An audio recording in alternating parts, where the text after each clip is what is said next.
Vinci and Ryan Vinci from No Time for Nonsense. It's Monday night. That means another great show we got planned for you guys. Ryan, how you doing tonight, buddy? I'm doing great. I wish I had a hat like Mark over here. Mark is styling tonight. We got special guest Mark Scott, drummer from Trixter, man. How you doing tonight, buddy? Dude, I'm doing fantastic. I got to tell you what. I moved to Arizona 5 years ago. It's the summer right now. It's about 127, okay? And I'm loving it. I'm thinking about the times I used to be shoveling snow, freezing my ass off. And guess what? It's a beautiful day in Arizona. Very happy. Thanks so much for having me, Bill. Great to see you. Absolutely, man. We're excited to have you on board. Thanks for joining us tonight for an hour. Guys, if you're joining us now, come and listen to Mark's story. He's got a great one. We're gonna get into that. But first, I want to thank a couple sponsors for tonight's show. We want to thank Out of the Way Cafe in Utica, New York. Matt Grabsky's got some of the best breakfast lunch specials around, man. He's got the eggs Benedict, he's got the greens, he's got the pancakes, he's got all kinds of good stuff. I know, Ryan, you enjoy his eggs Benny. Oh, I'm there frequently. He goes there all the time. At least once a week. You got to go down, check out Matt's place. He's at 315-733-5060, and then at night Matt jumps over to Joey's at 307, right down the street. And you can get some of the most unique dishes. Got the franchise, got all the seafood dishes, the antipas, the greens.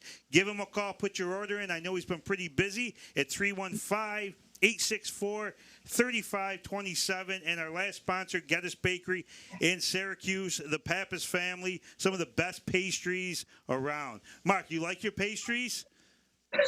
You know, I used to be a big-time sweets guy. I like the entrees more now, but you give me a good spot, I'm buying double. That's how it works. All right, so Geddes Bakery in Syracuse, the Pappas family's got some of the best pies, cakes, half moons, even Greek specialties there. You can give them a call at 315-437-8084. Thanks, guys, for sponsoring tonight's show. Wait, say that number one more time. I got to write it down. I want to place a pickup order. And John would probably send it to you. He would. They're that type of family, man. They're awesome. Great people. So, guys, thanks for joining us. Hey, if you want, hit that share button right now and spread the word and let everybody listen to Mark's story. So, Mark, let's start off, man. How are you doing right now with everything going on? You know, I got to tell you, at times, it is trying on the brain. I think that's the biggest trick with this whole thing that we got going on. You can't let yourself fall to pieces and get depressed and get all bummed out. I've got a close circle of friends out here in Phoenix, and these guys are something I can really count on. True close family. You know, they're more than just friends. They're my brothers. And we keep ourselves going. When we think we have nothing to do, nowhere to go, this place is closed, we don't look at the negative side. We can't wait to see each other every weekend. We're doing barbecues. We jump in the pool. We get all loopy. We have a great time. I just got out of this past weekend. 2 days ago, my good buddy Michael, and I'm telling you what, our guys are there having a great time. So we try to, maintain that positive attitude, not by psyching ourselves out, but by blowing off all the junk. I don't watch the news anymore, pal. There's no way. You want to be doom and gloom and watch that, you go ahead, but I do not recommend it, you know? And I can't tell you how much happier I am, how much more level-headed I am by not watching that crap on a daily basis and being fed what they want the narrative to be, or what we make our own narrative. We have fun out here, and you know what? We're doing just fine and having a great time. That's awesome, man. That's you know what? That's exactly the way I think. I don't watch the news. I just go out and do my own thing and have fun, man. You got to. You watch the news all the time, man. You'll get so freaking depressed. It'll just change your whole way you live. 100%. And it's a shame that it's like that. And I mean, I also truly believe that it's more so in this country than other countries where they, where they live by the mantra, if it bleeds, it leads, where the fear aspect becomes so prevalent and such a paramount focal point of what goes on. I think that's really bad. And I think in more recent years, it's become even more so as far as market share. And Again, I don't watch the news anymore. I'd rather make the news, so we'll see how that goes. Absolutely. Guys, if you're just joining us, if you have any questions for Mark, message them on the board. I'll read them off. We got Dayan, how do I pronounce this? Dayan Haynes said hi. Am I saying that right? Diane. Boy, she- In name wait, of the what the Padre, and freak? the Espiritu Santo. Wait a minute. Amen. It's She's a wait, beautiful woman. She's beautiful. It's Dyan. How I would not get Diane out of that. Why they're all laughing at me in here? Diane. 2 syllables. Look, what the freak? I would have Diane, never got thank you that. for your lovely message. And hello, my dear. Hope all is well in the great state of North Carolina. That's right. So Diane Haynes said hello. So, all right, let me get down. I got through the rough part of the fucking thing here. I can't even pronounce the right names on there. Yes, Diane Mark. It's okay. Mark, M-A-R-K. Okay? If I screw that All up, right, Mark, Bile? I'll never do another podcast if I fuck your name up. So we're on the right page now. All right, buddy, let's get things rolling, man. Mark, son of a bitch, what a rough start, man. Hey, you leave my mother out of it, you. Oh, God. All right, so you're in Arizona now, but you grew up in New Jersey. Tell us a little bit about that's correct. Tell us a little about growing up in New Jersey and what it was like. I got to be very honest. It was a fantastic place to grow up. It was the northern part of New Jersey, Bergen County, a little town called Paramus. And it turned into not such a little town. At the time, let's say I was there growing up there. I lived there about 25 years total. And it grew. It's a suburb of New York City, about 8 miles from the George Washington Bridge. Okay. So, you think a lot of people that live in the Midwest, they think New Jersey, they see maybe The Sopranos, or they see, Newark Airport. There's a lot of nice areas in New Jersey, too. There really are. And I was in a nice area. It was a nice area, middle class. Had some upper section, had some lower section, but for the most part, a real middle class. The thing that made Paramus really explode were the shopping malls. In the 70s and 80s, there were more shopping malls per square mile in Paramus, New Jersey than anywhere else in the country, if not the world. Wow. So, really? traffic was crazy. The average people per square mile was very, very substantial. At that time in the area, 1,500 people per square mile. So the congestion that you would have, not to mention the traffic going in and out of New York City, it was ridiculous. No, and as time went on, it just exponentially grew. So the life that we used to, I lived 3 doors down from a county park. We used to play Frisbee. And great kids, great. The school system was decent. Great place, great police officers, firefighters, real great. It was great community, really strong. And as time went on, it just got so darn crowded. If you wanted to go around the corner, it took a half an hour, and it was ridiculous. And God forbid you try to go out at rush hour, you are screwed. You forgot a carton of milk at the supermarket, you just best, cut your losses, pal. So it really got to that point.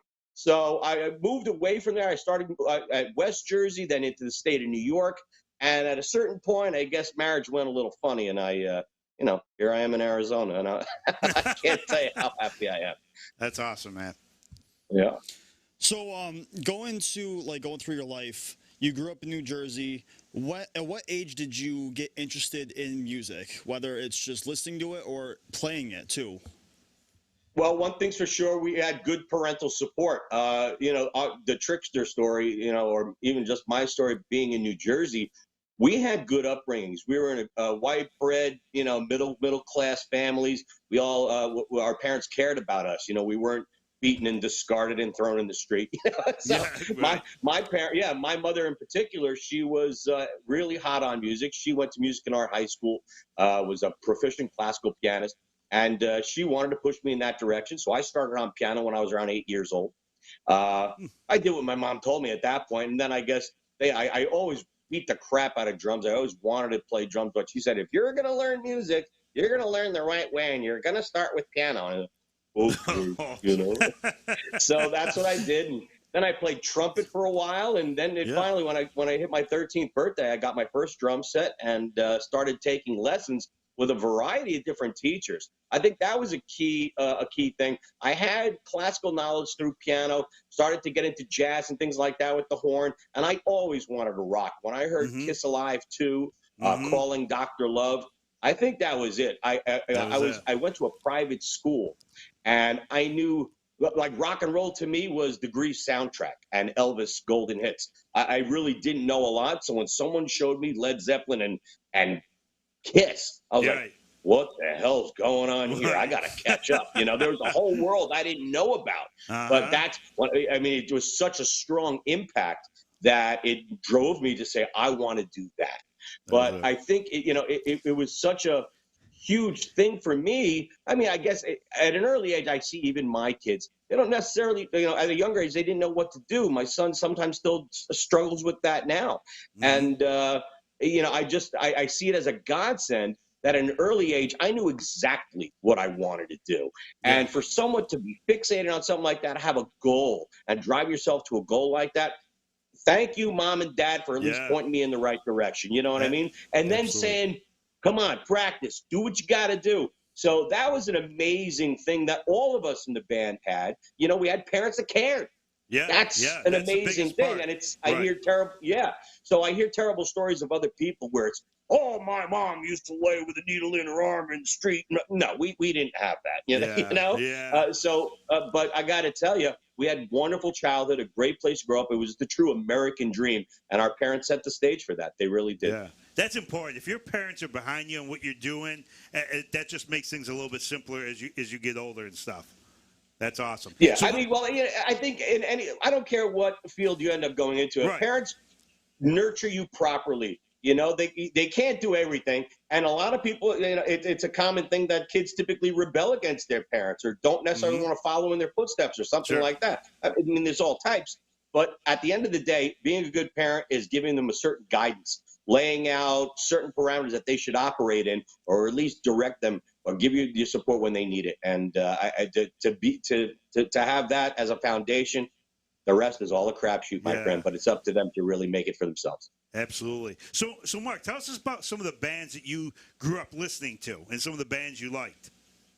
Well, as far as music as a whole, I was introduced to classical music at an early age. And I guess I kind of liked it, but when I started hearing things like Meatloaf, and my mother gave me the first album I ever had was Elvis's Golden Hits, and then I remember walking into Sam Goody. Oh, Sam Goody, I don't know if people like that remember that today. Oh yeah, I remember Sam Goody. Yeah, they had Kiss. They all did their solo albums together. They released solo albums individually simultaneously, and I saw the Gene Simmons solo album, and it was like. And I looked into his eyes. He looked in mine like, "Oh, I need this," and listening to stuff like that, it just because I was a little late joining the party. There were kids that their older brothers and sisters played all this stuff, Allman Brothers and Zeppelin and whatever, and I did not have exposure to that. I was the older child, and my parents didn't really throw rock and roll at me. So I kind of, found it later than most kids find rock and roll. But once I did, I think I was very aggressive about learning more, hearing more. And I had different friends that had different older brothers and sisters that showed me more. But when I heard Kiss, it was big. Van Halen was huge. When I first heard Van Halen, I was like, what? It was just so unique to me. And man, the energy was amazing. Yeah. And then I would see the video when MTV came to town. I don't know how many people had the same experience that I did. And they started with the Buggles and John Cougar Mellencamp and stuff. But, man, when those live Van Halen videos came on, Unchained, and So This Is Love, dude, there was nothing better that looked me in the eye and said, boy, you've got some work to do. You got a mission. Here's how you do it. I was like, that's what I want to do there, I mean, did you ever see that Unchained video? So This Is Love with David Lee. Come on, I got a brand new Oakland scarf one time right for you here. I was like, oh my God. And Alex is just beating the ever-loving crap out of that fucking snare drum. That's what I'm talking about. You know what I mean? Yeah, so absolutely. That gave me direction. I said, that is exactly what I want to do. And I guess listening to music even now, there's things that inspire me to do more, and I think it's leaning more country, but I'd like to give it a nice kick in the ass. Yeah, absolutely. So, what was the instrument you played in your? What? I lost audio. Uh-oh. You hear us? Oh. Can you hear us now? Did you hit a wire?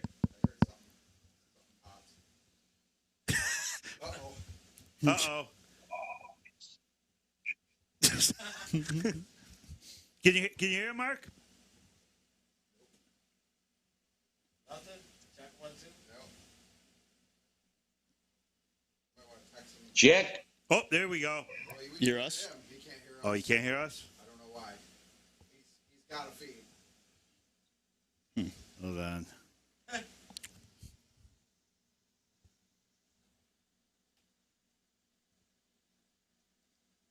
Talk to him. Mark. Mark, can you hear us? Hello? No? I don't know. I heard him hit I'll try calling Oh. back in. Yeah, I heard him hit Okay. something. I heard him hit something and his audio went down. Then- Oh, hey, let's go over a couple more sponsors for tonight's show. While Mark's getting back on with us, Joey's at 307. You know what? I gotta talk to Matt too. He had some incredible seafood dishes out last week on Friday that looked out of this Joey's? world. Man, he's got some good stuff. I think. Are you back, Mark? I'm back. There he is. All right. Well, you must have, maybe when you were getting all fired up talking about Van Halen, you knocked the wire loose or something. I think so. Man, all right. You're back. So I had a Mark, little wanted- gas. Who knows what happened? That's all right, man. You're back. I wanted to know. Things happen. With your first band, were you playing drums, and what age was that? Actually, my first band was Vito and the Paramus Rockers. We Wow. got together in middle school, and I played trumpet. That was Oh, wow. that was wacky. We did jazz stuff. We did Celebration by Kool and the Gang, you know, Oh, that sort of thing. man. It was more pop and fun. Then I joined a band, Marauder. that was when I played drums, and it was covers, Black Sabbath and stuff like that. Mhm. But then it went straight pretty much to Trixter. I think I joined Trixter. It was 80. I think it was 84, 85. 85, I believe it was. 84, 85. And it was a dream come true to me. So the guys put it together in 83, I believe it was, 82, 83. And I wanted to get him. They already had a drummer. So I said, well, shoot, you need a lighting guy? And they go, yeah, okay, I'll be the lighting guy. You jumped right in. So they had this one show at Eastbrook Middle School in Paramus, New Jersey. It's where we went to middle school. Uh-huh. And Steve's father, the guitar player, his father was the principal. So like, dude, we got a gig, you know. And so I just did the lights, and they did that one show and was very successful. And after that, the drummer had to go to college. So I was like, how am I going to get in there, you know? They had auditions. It was basically down to me and this other guy, and I guess I got lucky. But, you know, Wow. I at the end of the day, it was the passion, I think, that really that won them over. I was just so nuts. I was so crazy about it. You know, it was weird. I remember my first show with Trixter, the Paramus Band Show behind the public library in New Jersey. And I got there hours early. I set up my stuff. I was going nuts. I was so high on just the fact that I was going to play, Yeah, you know? yeah. And I think I get that way even today, you know? It's just that there's a certain deep love I have for doing it, you know? And Yeah. I get all crazy when I think about it, you know? No, man. It's been too long since we've done it. And with this Right. whole COVID-19 crap, oh my God, it steals a piece of my soul. Sure. You know? Absolutely. You So, still get that. You still get that rush, Yeah. right? You know, it's more than that. It's like it gives me direction in life. You know what I'm saying? Mhm. It's not just a job. It's not something I just like to do. It's like a purpose for being. Without that, what the hell am I doing here? You know what I mean? That's the Yeah. way I feel about it myself. You know, it's what I love to do. Yeah. So how was the whole setup when you made your first gig? How long did they give you to learn all their songs? Did they give you a good amount of time? Let's see, I joined, I think, in like February, April, and then I knew, you know, to be honest, when we first joined, it was all covers. So Okay. I knew a lot of them even just coming into it. We did maybe play it an hour and a half at most, you know, and it was covers like Van Halen, Motley Crue, Dio, Scorpions, you know, and there were maybe one or two originals. And I joined, I think, in April, and the gig was in July or something like that. So, certainly ample time. It wasn't like we were steadily touring. Come on, Gus, got to learn those in 48 hours. Yeah. Right, It wasn't like that. we were young. When I say I joined, I was 16 when I joined the band. I was 17 when I played the first show, Wow. So this was not 85. We do the math on that. It was like 85, 86, 85, Yeah. 84, 85. So, we're going back a while. We were just kids. I graduated high school in 86. Mhm. So, Yeah. I'm dating myself, but it's truth, Yeah. And it was just fun. And at that age, your parents are telling you to get your homework done before you can play your drums or something like that. So it's a much different thing than a lot of these bands that get together in their 20s, 30s or something like that, where they got to worry about paying a mortgage, crying out loud, Right. not just, getting your math homework done. Yeah, So it was a exactly. different kind of thing. Like, it's funny, I see where Ryan's perspective is. Like, how long did you have to learn the songs? Like, dude, I used to cut Jim and freaking learn tunes. Right. No big deal.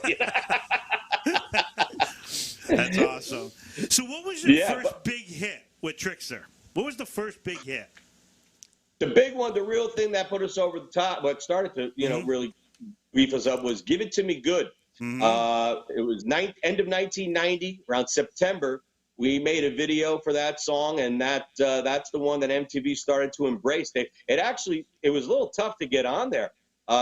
When you're new, you don't just come out, the new record's here, bang, there it is, it's huge. No, it doesn't necessarily just work like that. You have to build it kind of like a political campaign. You have to go to radio stations, say, hey, check out our song. Hey, try this. And you have to say, DJ, hey, I really like this. I'm going to play this. So you have to gain favor over time. It doesn't happen like that. And at first we made the video, went to MTV, said, hey, man, play our video. They said, well, what's Major Radio doing with the song? Are they playing it? We're like, oh, shoot, we're not really on many major radio stations. So it took time, but MTV gave us a shot. They put us on something called Smash or Trash. And they put the video on. They said, all right, if you like this new Trixter video, call this 800 number and give it a smash. It's great. It's fantastic. If you don't like it, call this other 800 number and trash it. It sucks, So you take a gamble because let's say we got a whole million people that call and said it sucks. I would have been, pushing carts at Walmart to freaking, you know what I mean? So, but thank God we smashed around 84%, and it was it was pretty amazing. And that put us into medium rotation where they would play it every once in a while on MTV. That was awesome. But the real thing that kicked it into overdrive is that once people started seeing it during that medium rotation, they requested it as the most requested video of the day. So they at the end of every day, they would have something called the big countdown, the top 10 most requested videos of the day. And one day, we turn on MTV, we're watching it at number 7, it's Trixter. Like, oh my God, number 7, Now, when you just got on, you're like, you watch the count, and all of a sudden it enters at number 7. You're like, holy crap! Now, not only that, when it finally gets on the countdown, let's say you're number 10, more people are watching that countdown at that time of day than just periodically watching MTV. They focus on that, Right. So, and also you get the recognition of being one of the top 10 most requested. So once we hit the countdown, the phones really started to ring. So it went up, up, up, up, up, and then one day we're sitting in a Newport Music Hall. I just finished sound check around the road with the Scorpions. Don Dokken, I can't remember who we were on. It was the end of 1990. I think we were doing a gig at the Newport Music Hall. Manager says, guys, get in the office. We need to talk. We're like, oh, shoot, we're in trouble. Somebody did something. He sit down. He says, I just need you to know you have the number 1 video on MTV. And it was like everything just silent. We were like, wow. It was at first we thought he was joking, but looked at him like, in silence, we all this went through your head. Is he joking? No, he's not. We all look at each other. It's like, this is really happening. So even thinking about it now, it's really weird, But to have that was something that it was a dream come true. Sure. And after that, we said, okay, let's go out there. We got to play the show now. So that whole amazing achieving the mountaintop You live that for a good 15, 20 seconds. Let's go crazy and say 90 seconds, because then you have other crap to do. Right. You know what I mean? Regardless whether we were number one or number 1,001, we just kept playing. Yeah. You know, we had stuff to do. And, you know, it was a celebratory thing. And to go out on stage that night and say, here's the number one song on MTV, you know, that was amazing. That's pretty cool. And it stayed at number one for like 8 weeks. Wow. So that was that's when the wave really started to crash. Started to pick up. Now, I did read, Mark, that the last official week that they did the top 10 on MTV, before that went off, you guys were the number one song. The last week that they had the top 10. That is correct. Cool. Surrender was our song, Trixter's song Surrender, was the last number one video to ever be played on MTV. So technically, it's still number one. It's still number one. One could say that we have the longest running number one video. Exactly. Listen, I'm trying to spin this the best I can, bro. You got to help me out. Man. There's nothing wrong with that. Yeah. Mark. In all seriousness, it was a very weird thing. We debuted at number 2. I think it was number 2 for 2 days. Then went number 1, I think, for 2 weeks, and they cut us. Hey, we're number 1. Hey, we're 0. And that was that. Bang. Done. Not like fell down the charts. They killed the countdown. And it wasn't just us. Yeah. It was Warrant, Winger, Slaughter, Bon Jovi, Def Leppard. A whole genre got kicked under the freaking bus, pal. So it was a new era for MTV. They just dictated what was going to happen with the dawn of the 90s. Yeah, I got to say, I'm so I can't even watch MTV. I haven't watched it in years. Ever since they got rid of all the music videos and now they put on all these reality shows and stuff. That just kind of. And I loved watching the videos growing up, like you said, the Van Halen, the Motley Crue live on stage. And actually, David Lee Roth had a lot of great videos that he did that were hilarious to start the videos off, man. And a lot of stories that went with them. When I hear a song from the 80s, I think right back to that video, and I could see it. And there were some songs I didn't like because I didn't like the video. Isn't that crazy? I'll agree. Sure. Yeah, I mean, that's an interesting point that you bring up. And I think David Lee Roth understood it better than most people, you know, being a new thing, that the video was an opportunity to also create or to exemplify who you were, character, and create characters in the song, you know. Think about the money he had to put into it, the ideas that went behind making those skits, which are the most memorable things about MTV to me as well. I mean, oh my God, Dave TV. Dave TV. You know, and that character, that was his manager, Pete Angelus. That was his partner, one of the Picasso brothers. Oh, and, it was? Hey, it's getting human in here tonight, isn't it, girls? You know, that guy. Forget about it. I honest to God, Mark, I still say that. I always hang out with 2 of them. It's better for conversation. See if there winds up being any. There winds up being any. I don't have to be involved. Forget about it. And that's so funny because that was Christ. It was in the 80s. And I still say it. Ryan, do I say that all the time? Every day. Every day. And like you said, that sticks in your mind. And it's if my friends there watching, they're probably going, he says that all the freaking time. So you're right. The videos back then were such a part in us growing up and remembering that stuff. Right. But I think Dave was the first guy that said, here's an opportunity for us to do something. And I'm sure a bunch of guys sat around the table and said, oh, no, Dave's off on a tangent. But you know what? It was 100% right. It was. 100%. And he nailed it. And when people saw the video, let me tell you, they were glued to that set when he came on. You know, whether you liked him or not, they watched, and it was amazing. Yeah, he was funny, man. Those are some classic stuff. Classic, the best. No, even today, I don't think there's been better videos than those guys back then. No, absolutely. So, how was your transition from Trixter and playing drums to where you are now as a solo artist and singing? Were you always? It's been, here's the funny thing. I didn't plan it. I had no desire to be a frontman, to be an adult contemporary solo artist. I love playing drums.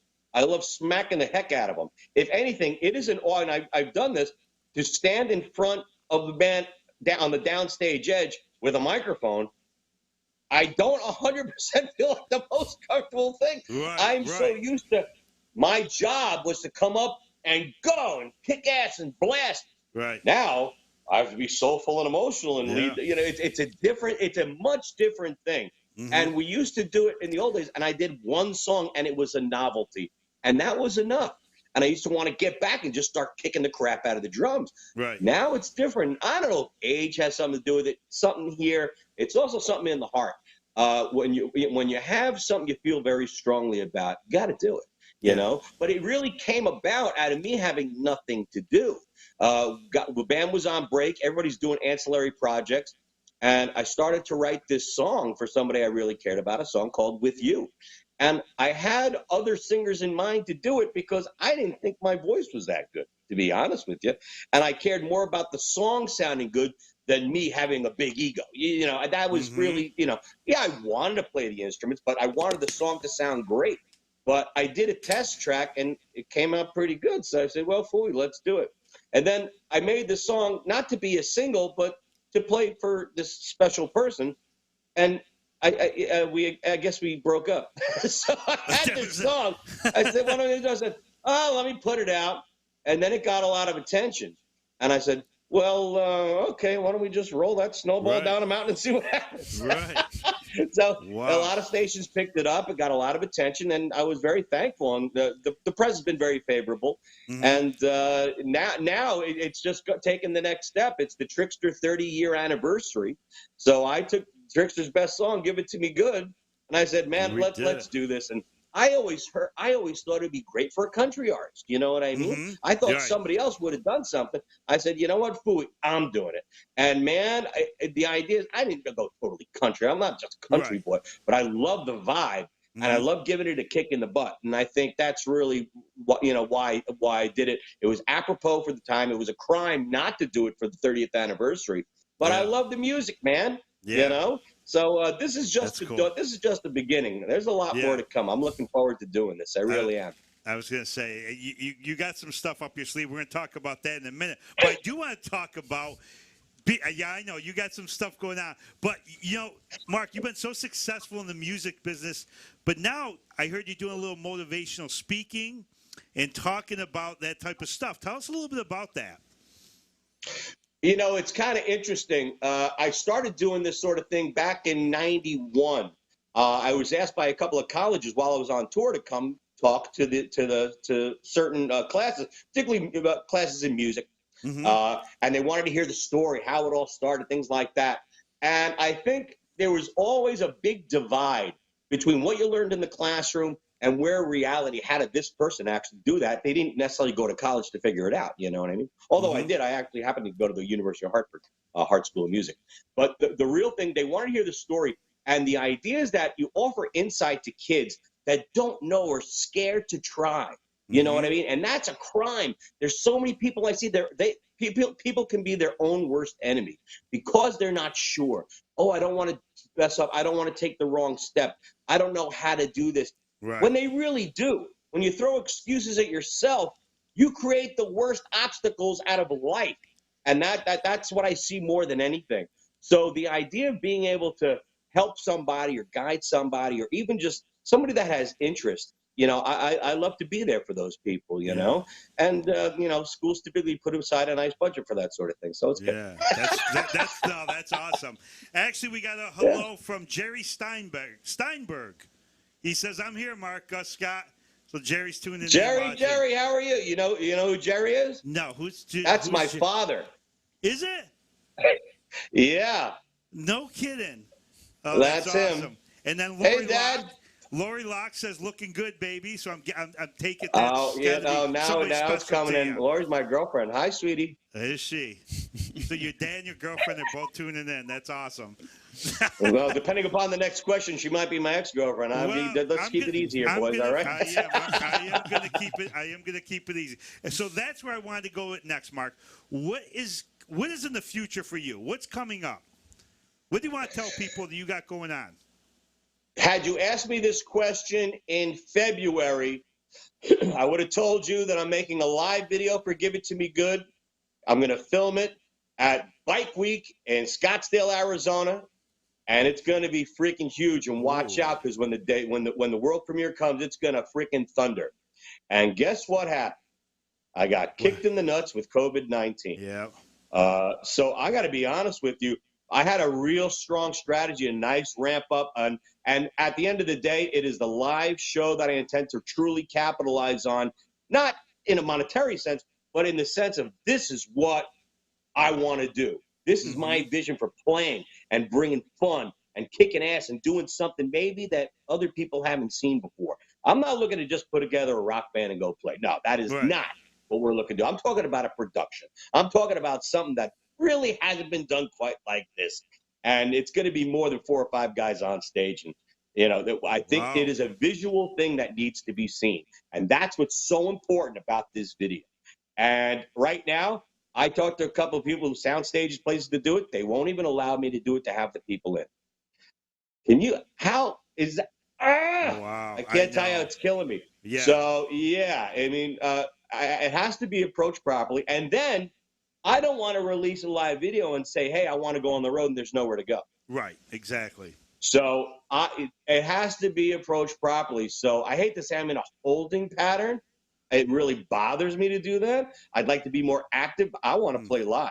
And I got something cooking here, and I'm very anxious to bring it to light. So I'm curious to see how things wind up towards the end of this year. I'm looking forward towards the end of this year.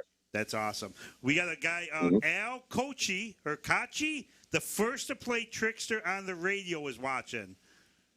Wow. Wow. Al Kachi, the king of New Jersey. He had a show called Video Spotlight. He was competing with MTV and doing a good job. He was kicking butt, and he had his own radio station. Al Kachi, good man. Hey, Al. Thank you, brother. He truly has. He has been a very strong supporter of Trixter, and I can't tell you how much I appreciate his friendship. Thank you, Al. Hope you're doing well, brother. So traveling. Keep paying those taxes in Jersey, tough guy. Get out of here. So you must have seen so many different cities and venues. I want to know some of your favorites that you played in. Well, it has to go without saying, when you play the hometown in New Jersey, the big show, the big dream for us was to always play the Meadowlands Arena in East Rutherford, New Jersey. And, I mean, that's where we saw our heroes. Bon Jovi, Van Halen, Kiss. Who else did I say? Foreigner. Foreigner was the first rock show I saw. And that when I saw them play and I heard what a bass drum does to an arena, I said, whoa. Yeah. So that room was what inspired me as a little kid to go, yeah, and then to come back and rock that fucking room. Let me tell you something, pal. That is a highlight of my life. That was an amazing, amazing experience, and we got to do it twice. So that's all. Let's get that out of the way as being the extra special something. Yep. As far as other cities, there's several. Texas was always a very, very big spot for me. We used to play the crap out of Texas, and man, kicking it in the ass every time. Dallas, Houston, the Scope. Give me a minute. Even more recently, we did Houston. Fantastic. Rooftop lounge, stuff like that. That's awesome. Corpus Christi. Oh, my God. Come on, man. Yeah. We kicked it in the butt over there. So much fun. So much fun. Other areas. Let's think. Arizona. I remember Phoenix. We did America West Arena, I believe, twice. I remember more clearly the one we did with Kiss in '92. That was our last arena show, playing on the Kiss tour back in '92. That was special. That was really amazing. That had to be cool. We came back, and then even more recently, I think 7 years ago, we did an outdoor show in Phoenix. It was the hottest damn show I think I ever played, and I had problems recovering. It was amazing. Oof, I really was rocking. But what a great, strong crowd, rock crowd in Phoenix, man. I'm telling you what, great people. That's the thing. It's not just the gig; it's the people that you get to see. You feel like I remember playing. Here's an example. We've played L.A. before, places like the Verizon Wireless Amphitheater, Irvine Meadows, and there's people rocking out there, but there's a strong segment of the crowd that's standing there like this because they're musicians. I could do that. I could do that. And then when we go to Fresno, it's like. Yeah, so totally different. It's very interesting, even within the same state, that you can see differences. So, when Ryan says, hey, different towns, that's what triggers in my head. Right. It's the attitude it's of the people, fans. you know? Yeah. So, I mean, you play an arena here, they're pretty much, they look the same on the interior, but it's the Yeah. people that change the gig, man. You know what I mean? Absolutely. And that's what's really cool. God, you know, it's funny. We may come from the New York, New Jersey area, but that was not the strongest part. That wasn't the strongest crowds. It was good, but Yeah. the stronger crowds were in places like Florida. Florida was huge. Oh my Really? God, how they embraced it. It was amazing. Places like the Tampa Sun Dome or Mhm. Miami Arena. Oh my God, come Oh, on, yeah. man. I mean, it was like amazing, just amazing to have that Tampa. Oh my God. Yeah, I remember the little things, the people, the time they wanted, how we did. Oh, 2 sold out nights in a row at the Oakland Coliseum. Oh, wow. Man, on the Kiss tour, how amazing was that? Oh, pardon, on the Scorpions tour. Scorpions tour 1991. Oakland Coliseum, where David Lee Roth said, I have a brand new Oakland scarf right here. That Yeah. was the stage we played on, man. Sold it out just like Van Halen. How freaking cool is that? That's awesome. Holy shit. And I had my snare drum fucking rocking boom, just like Alex. I mean, that was like a dream come true to play that room that I saw on MTV and say, that's what I want to do. And I'm Yeah. playing that fucking room and I'm smacking the piss out of my snare drum just like Alex Van Halen. That's what it was all about. It was like, oh, you know, it was like one of those moments. Yeah. And I got to do it 2 nights in a row. Isn't that awesome? How crazy. It made crazy. I think about it now, I'm crazy. You know, how Wow. freaking cool is that? That's cool. Oh, you know what, though? There's always one. You talk about special places. Colorado. Colorado was a special place. Yeah. The first arena we sold out was in Denver, McNichol Arena. And, man, that was like a holy night. And the people there, oh, God, I had a friend. He took me out shooting. The first time I went to go shoot a pistol. And he brought me to a place. I got a bologna sandwich, a bag of chips, and a 9mm pistol. How freaking great is that? So just the fact that they have a store like that in Colorado, I was like, oh, I like this place. You know what I'm saying? He takes me up to the Rocky Mountains, and there's this little shooting area, a little lane. There's a back stop. It's outdoors, and there's a hill to stop the bullets, you know, and everything. And I go out there, he starts showing me what. I'm like, yeah, this is great. Oh, bang, bang, bang. I look over my right shoulder, and there's a police car coming. I said, oh, my God, I'm screwed. Oh, my God. So I'm looking over my shoulder like this. Cop rolls window, hand out the window. Hey, fellas, how you doing? Drives on off. I said, oh, my God, I love Colorado. I said, if that were Jersey, my whole life would have been over. You know what I mean? Absolutely. Isn't that interesting? What you can get screwed for in one state, you're like, it's no big deal in another state. Yeah. That some just doesn't seem right. There's some poor son of a bitch in a Jersey jail right now, and there's some guy in Colorado just shooting his brains out, going, "Hey, Ma, how are you?" You know, totally different. God bless America. God bless America. You ain't shitting. So, Mark, going on before a concert, did you have any pre-game rituals? Did you have any music you listened to? Did you eat anything specific? Did you have any rituals before you went on stage? Well, there was this one room in the bus. It was covered in black velvet. There were upside-down crucifixes. We used to draw pentagrams in blood on the carpet. We would light black candles. We'd get completely naked, and we'd have a virgin sacrifice before the show every night. That was the secret. That's how we did it. That's how you did it. There was no goddamn it. You know what the ritual was? Here's the real ritual. I used to take a nap because I didn't sleep at night very well. Yeah. And just to be good for the show, I would take a nap. And every once in a while, the road manager come run on the bus. Gus, wake up. 5 minutes to showtime. I'm like, ah! I'm half asleep. I didn't warm up. It's like, oh my God, I can barely get out of the bus. You know, come on, Gus, go, come on. You know, that was more of a ritual than some satanic freaking thing. Yeah. But more often than not, it was us getting together, and we put our hands in the middle in the circle, and our road manager referred to it as the hand thing. Before we go, he made sure that we did it. He could look over and say, "Hey, you gonna do it? Do what? The hand thing." But you know, it was a moment to stop and look at each other. These were our brothers. We did it together. We're gonna do it again tonight. Focus what we got to do, and let's kick their freaking ass. You know, that was the ritual. And right there was bam, game on. you know?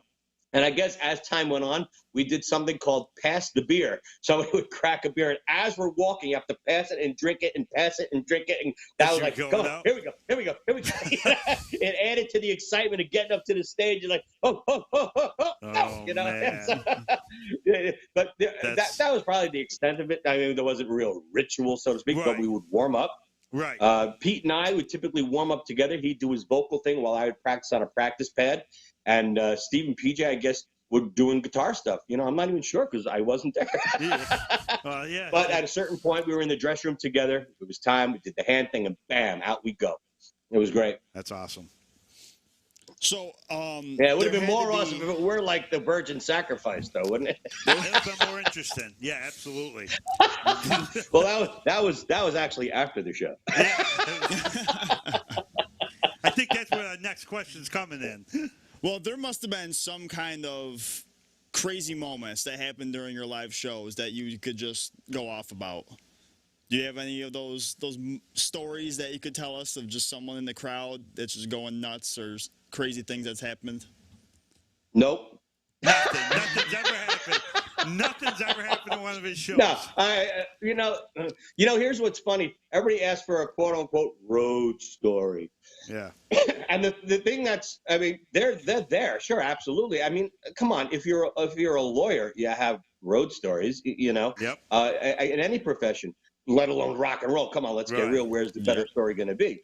But the thing that's so weird, you don't necessarily catalog them in your head as a road story. It's just another day that something happened. You know, it was really weird. Just think of, you know, a band that's got #1 MTV videos. You're in Pages Magazine. You're playing arenas every night. And, you know, you're on a tour bus with a convoy and you're just rolling into town with security. It's like, gee, you know, nothing to see here, folks. You know, nobody wants to be involved with that. So, you know, it does attract a certain type personality, and maybe with, you know, a female demographic that's more aggressive than the average. So God bless. Yeah. So things happen. Sure. Yeah. You know, and I think one thing that history has proven to me is that reality is certainly so much more than any fiction novel that anybody could write. And that's, we've had some amazing times, you know, and many dreams come true in many different ways. Yeah. Pretty amazing stuff. Except when you get put on the spot for a story, you're like, oh, Jesus, I don't know, you know. It's like, Yeah. Right. and not to mention, you know, now that, it's a lot of stuff happens. Yeah, I'm sure. We could probably talk about that for a while. Let me ask you this, Mark. If you could go back in time and change anything, would there be anything that you would change about your career? The only thing I would say is timing. We hit we caught the last wave out of the 80s. By the time we broke, we had a narrow window to really make an impact. We were just starting to get going, even just with the song "Surrender" off the first record, how it hit #1 and got killed. I wish to God we just had a couple more months on that sucker. I mean, that was a fantastic song. Surrender was an amazing ballad. It was the crossover hit.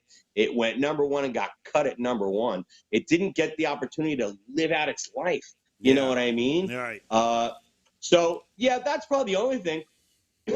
I can't say that I really have regrets about much. Maybe a couple little things. We made a couple of wacky moves as far as overseas. We had some problems with distribution. We had problems with following things up to go conquer the world. We were doing very well in America in the early 90s, but yet the rest of the world, particularly Europe and Japan, had not really heard who Trixter was. That was a big mistake. Ultimately, I guess the band has to assume responsibility, but, you know, it wasn't our fault that, you know, we were kicking ass in one part of the country and somebody in the marketing department screwed up our distribution, and we had no awareness anywhere. We had the press rocking. If anything, we developed a want in the marketplace that was unable to be satisfied. We had fantastic people at our record company in New York, but as far as the international side of things, we fell short. So things I would have did different. I would have kept a better eye on that. Yeah. I would have, coordinated with management and distribution and people at the company to keep it to understand this is a world market you're playing to, and if you're not, marketing accordingly to those areas, you will suffer. Sure. And Absolutely. and that is something that hurt us a lot, Yeah. And so those are little things that I think Small about when you ask things. a question like that. Yeah. We certainly should have had a stronger international profile without question. Okay. And once we finally did get over to Japan in particular, we went in 93, May of 93, I believe it was. Holy crap, it was amazing. That's awesome. Here's funny, Ryan asked me before about what certain cities. How about internationally? We played England for the first time just a few years ago. Holy crap, it was amazing. Going to Japan, we played 2 shows and almost went gold. Wow. Wow. And we never went That's back. crazy. Never went back. Now, how does that happen? Right. There's something I'd like to do different. Right, You know what I mean? So there's a bunch of little things that can turn out to be pretty darn big things. Yeah. But to go overseas, I remember in Japan, it was weird. The people would tell me the crowds go crazy, and they sit down and they're very quiet, like, oh my God, that's weird. But they don't speak English, so it's like, how do they know what Right. the song's all about or whatever, So I remember the curtain opening for the first time, and they are bouncing up and down in unison. I'm like, wow. I couldn't believe it.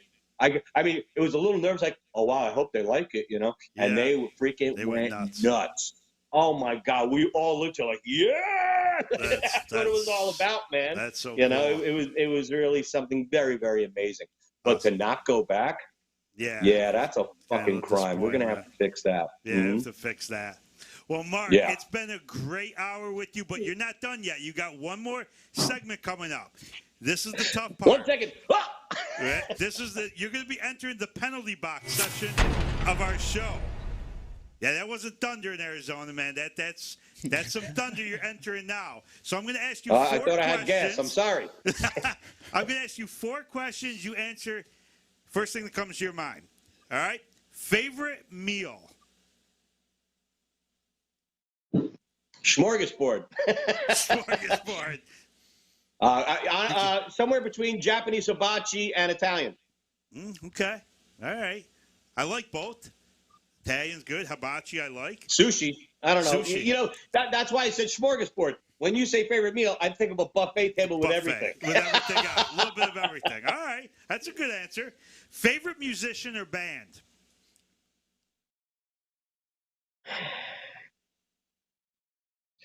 That's a tough one. That really is. If there's one guy, Elvis Presley. Elvis. Elvis Presley. Okay. He was a guy. If there's one guy I ever wish I met, it was him. Yeah. I think he was very special in many ways, but at a time that there weren't guys like that. Yeah. And I don't think there's been one. There's been many that close to try to do that sort of thing, that become an iconic guy like that. Mm-hmm. But no, there's a. But aside, even that, the music that he did country, he did gospel, he did rock, he did ballads, he did a little of everything.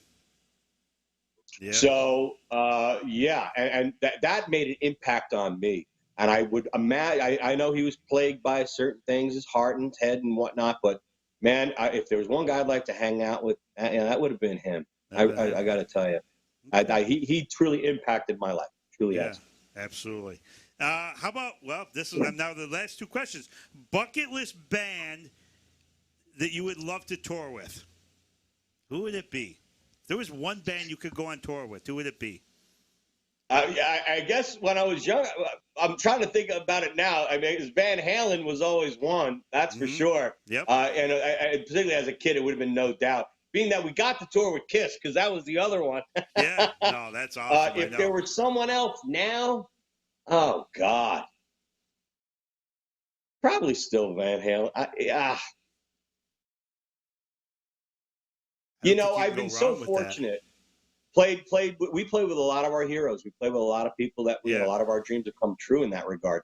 So, Bon Jovi was always something that we looked up to. People, that that treated us great and really looked up to them. God, there's so many, man. When you do that, and I'm thinking now in the country vein, who country-wise would I want to rock with? You know, like I just thinking about, can you imagine doing a song with Dolly Parton or just doing one show with like Dolly Parton or something like that? How cool would that be? Right. Oh my God, exactly. you know. But heck, man, I don't know this. Yeah, you know what? I'm happy just having the opportunity to play. Yeah. You know, that these sort of questions, these are things I used to think about as a younger guy. Right. Today, I look at it differently, I guess. You know what I mean? I just want to play, man. Now with COVID-19, I just want to get out of the house. I'm sure. All right, last question, man. If you could have dinner, you could have that hibachi or that Italian dinner and sit down with one person. I got a feeling I know the answer to this. One person, whether they passed on, they're still around, who would it be and why? Just to shoot the shit with. Lola Falana. I didn't see that coming. I didn't see that coming. Although talking to you, Mark, I mean, again, Elvis certainly. It's probably top of the list there. Yeah. Gosh, I'm even thinking people just in my life now. You know, I have some good friends and people I lose touch with. There's some people I'd love to just hang out with and catch up with. You know, not necessarily a star or something like that. But I mean, come on. Let me tell you something. I've met some people also in high stature and they're nice people, but they didn't have that impact that you thought it would be. You know, and sometimes people on a personal level are different than what you envision them to be in a musical style. So you can think about what you want it to be like versus the way it's actually going to happen. So nevertheless, but in a dream come true scenario, I think Elvis tops the charts again. Yeah. I think hanging with that guy and talking about just life in general. Yeah. That would be really pretty cool. amazing. That's awesome. That's awesome. Well, Mark, I got to tell you, man, it's been a great hour hearing your story. I'm looking forward to stuff that you're going to be doing once everything clears up, and I'll be definitely looking for you. I'll definitely keep in touch and see how you're doing. Absolutely, man. Bill, thank you. Ryan, thank you. What a great time here, man. No time for nonsense, but you got to admit there's a little nonsense on this show. Don't give me bullshit, all right? It's all nonsense. Don't worry about it. Guys, I want to thank again Matt Grabstein out of the way and Joey's at 307 plus Geddes Bakery and the Pappas family for sponsoring tonight's show. If you haven't watched this live, make sure you go on, hit the share buttons, spread the word on Mark's story. It's incredible, and he's got some more stuff coming out. He's going to be singing. He's going to be doing more stuff. You got a lot of years left, man. Look, he's even dancing. We'll see him maybe on Dancing with the Stars. That could be your next thing. I'd wear the hat, though, man. You got to wear the hat. Well, Mark, Bill, you rock. Thanks so much, brother. I appreciate it. Ryan, thank you. Guys. All right, guys. We'll see you guys. Another great episode. No Time for Nonsense. We'll be back next Monday night, 7 to 8. Tune in for us then. You guys have a great night.